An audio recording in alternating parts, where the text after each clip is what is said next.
നമസ്കാരം.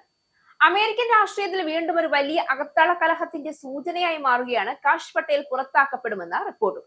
പുറത്തുനിന്ന് നോക്കുമ്പോൾ ഇത് വ്യക്തിപരമായ വിവാദങ്ങളുടെയും ഭരണപരമായ വീഴ്ചകളുടെയും ഫലമായി തോന്നുമെങ്കിലും അതിന്റെ പിന്നിലെ രാഷ്ട്രീയ ഗണിതം വളരെ ആഴമുള്ളതാണ്.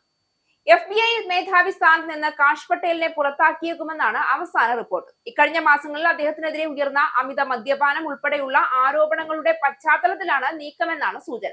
ക്യാബിനറ്റ് തലത്തിൽ അടുത്തതായി ഉണ്ടാകുന്ന പുറത്താക്കൽ കാഷ് പട്ടേലിന്റേതാകുമെന്നാണ് വൈറ്റ് ഹൌസിലെ ഉന്നത ഉദ്യോഗസ്ഥനെ ഉദ്ധരിച്ച് പൊളിറ്റിക്കോ റിപ്പോർട്ട് ചെയ്തത്. കാഷ് പട്ടേലിനെ കുറിച്ച് തുടർച്ചയായി പ്രതികൂല വാർത്തകൾ വരുന്നുണ്ട്. അതൊരു ക്യാബിനറ്റ് സെക്രട്ടറിയെ സംബന്ധിച്ചിടത്തോളം ഗുണകരമായ ഒന്നല്ല.